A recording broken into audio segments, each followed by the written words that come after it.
Hello all and welcome to another lecture in our channel World of Risk. So today we are focusing on market risk. Our AML and KYC series will still be running. Parallelly, we will be also covering concepts of another series we'll start, that is the market risk series. And today we will just introduce what is market risk and we'll see few of the examples, practical examples in market risk, and then in due course of time we will see the calculations based on market risk and more deeper into market risk. So let's begin. So what is systematic risk? This is the first topic that we are going to see. Systematic risk refers to the risk inherent to entire market or market segment.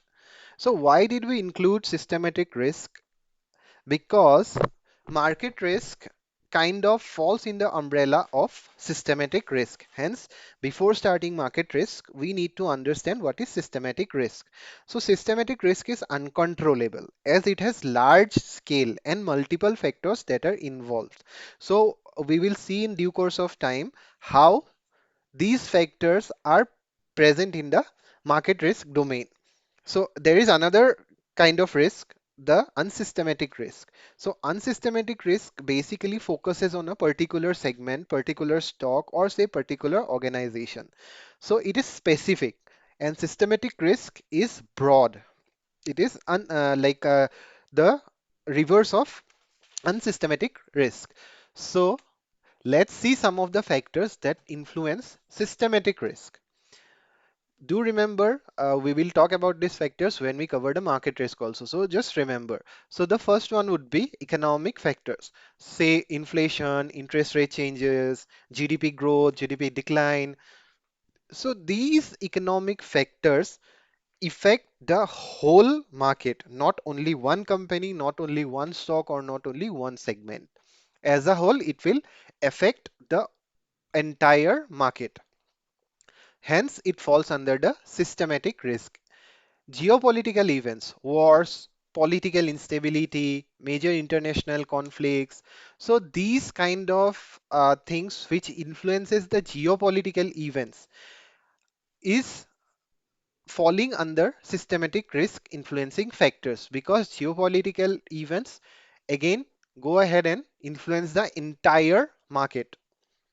Then there are market sentiments, the third influencing factors. So this basically is the investment behavior or say market psychology relating to any of the stocks or say whatever the financial instruments present in the market is available. So the market sentiments, if the investor thinks that they are not going to invest in say equity for this year, so the equity market, entire equity market will go ahead and face certain kind of risk. So these are the influencing factors for systematic risk. And as you can see, these factors are not in anyone's control. You cannot prevent a war. You cannot go ahead and say when a war will start or when it will end. You cannot go ahead and say when another pandemic will strike, or you cannot say what the broad investor category is thinking. So uncontrollable.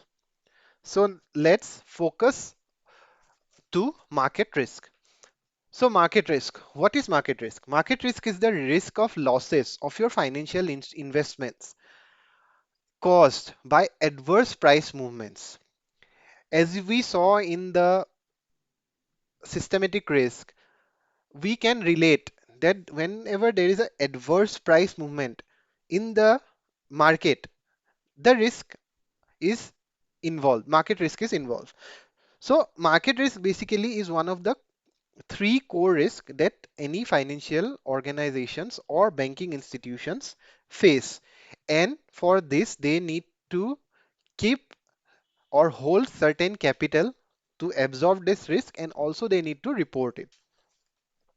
Now, during the COVID 19 pandemic and global financial crisis of 2008, we saw that market crash, there were losses in every kind of financial instruments. So this is how it is related to systematic risk. These are examples of global events. which affect the entire market. So now let's focus on types of market risk. So market risk basically is categorized into few types, starting with the equity risk. Now, what is equity risk? This risk is due to loss due to fluctuations in the stock prices.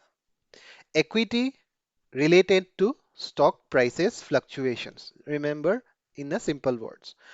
For instance, if you hold shares in a company and the value of those shares might decrease due to poor performance of the organization, market sentiment, or say any economic conditions have hit, or say there is a fraud in the company, or many of the top executives have left, whatever it is. So the adverse movement in the stock prices leading to losses can be considered under the equity risk. Also, when share prices fall, receiving no dividends on shares or receiving dividends that are lower in value than that what you expected is also categorized into equity risk. So remember, anything related to losses in equity is equity risk. Now let's come to another type of risk which is prevalent everywhere, is the interest rate risk. So interest rate risk is basically the loss in the value of financial instruments when there is a change of interest rates in the market. So, this risk primarily affects fixed income securities such as bonds. However, it is not limited to that. It can affect any other financial instruments, but fixed income securities have suffered the most. Now let's take an example of a zero coupon bond, which is say trading at $950 and has a face value of $1,000, which would be paid in maturity. And say let's say the duration of the bond is 1 year. Now, from these, we can calculate that the returns that the bond will generate in 1 year is approximately around 5.5%. So investor who pays basically $950 for this bond will get their money back. That the $950. Also, they will get a 5.5% of return in 1 year. Now, say for example, for any sudden changes in the previous factors that we have seen in the systematic risk, this interest rate in the market falls down to say 3%. Now, what will happen? This bond will look very attractive to investors because newer bonds are giving 3% yields and this bond is at a 5.5%. So what will happen? Investors will try to purchase this bond. And when there is a demand for any instrument, the price of that instrument tend to go up. So I as an investor, if I had this bond in my possession, I'll try to sell it in a higher rate because there is demand. So this is how the bond prices go up. Similarly, when there is the interest rate rises, the newer bonds will give much more higher yield and interest compared to the older bonds, and this the price of the older bonds will come down in the market, leading to a loss in the value for the investors. So this is how the risk is present in the market due to change in interest rate. Now the third kind of risk that market risk is divided into is currency risk or the exchange rate risk. This is a self-explanatory one. So this is this is nothing but related to exchange rates of various currencies. So this is the risk that occurs whenever there is changes in exchange rate, and this impacts our investments held in foreign currencies. So for example, if you hold assets in a foreign currency and a depreciation of that currency occurs relative to your home currency, then this might lead to a loss. So we'll go ahead and see with an example of an organization or say like organization that sells in a different jurisdiction. So this is the example. Stop the video, pause the video, and definitely go through it. So this is a real life example. So let's imagine a UK-based multinational corporation, say XYZ Inc. This organization manufactures electronic goods and sells its product internationally. Now, this organization has significant operations in the US and it generates revenue, substantial revenue in dollars. And at the same time, since it's operating out of US, so it will incur operating costs or say costs in dollar terms because it is kind of paying its supplier, all those things are happening. And this payment is done in a dollar term. So, how does currency risk situation arise? So, let's see the first thing. Let's see the revenue and cost in currencies. So, revenue in dollars. Let's say XYZ, it is selling in US and it generates a revenue worth of $10 million in the US. At this point of time, let's assume the exchange rate between the euro and USD is 1 euro equal to 1.09 US dollars. Now, this cost is also incurred in dollars, and let's assume the cost is $8 million. Revenue is $10 million, cost is $8 million. So, when like the profit, when there is no interest rate or exchange rate fluctuations, so initially the revenue would be say $10 million and the cost is $8 million.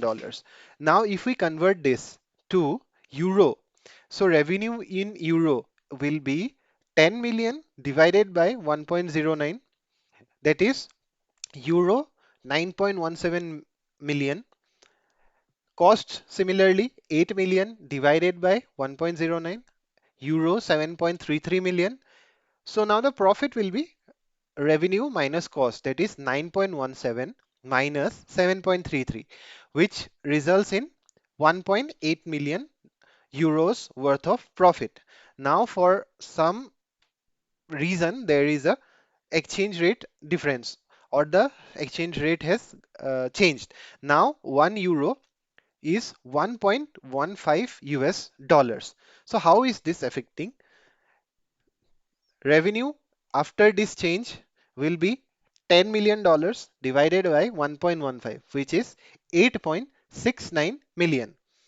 Cost 8 million divided by 1.15, that is euro 6.95 million. Now the profit euro 8.69 million minus 6.95 million or euro 1.74 million. So as you can see, due to change in the exchange rate between euro and USD, this organization which is based in UK, the profit has come down from 1.84 million to 1.74 million. So this is how exchange rate, change in exchange rate leads to loss in the financial positions. So I hope you got some of the idea about the exchange rate risk. Do pause the video and go through it once. Let's see another kind of risk in the market risk domain, that is the commodity risk. So this risk involves the risk of changes in commodity prices such as oil, gold, or any agricultural product. So fluctuation in commodity prices can affect companies that rely on these materials or those invested in commodity market. So commodity risk is the risk associated with changes in pricing or adverse pricing changes or in commodities. Let's take an example. Let's say airline industry's exposure to oil prices. For example, let's say an airline industry is incurring or buying oil at say $1 per barrel. So, let's say they need 30 million barrels of oil in a month. So, at today's date, they are buying 30 million barrels at $1. That is total the cost that they are incurring is $30 million. Now, for some changes in the global global landscape. For example, the oil prices went up from $1 to $2 per barrel. Now, what will happen? This airline industry, which was purchasing at $1, will purchase at $2. So, cost will change from $30 million to $60 million. Hence, they their profit will come down depending on the revenue, and there is a loss in their financial positions. So this leads to market risk, and this is how commodity risk is related to the market risk. So I hope you got a gist of this risks and the market risk and the systematic risk. So in our due course of lecture, we will definitely dive into each kind of risk and see practical examples with calculations. So thank you. That was for today. Keep subscribing and please remember to watch the video till the end. We will cover more interesting topics in the domain of market risk like VAR analysis and all those things down the line. So stay tuned and thank you. Bye bye.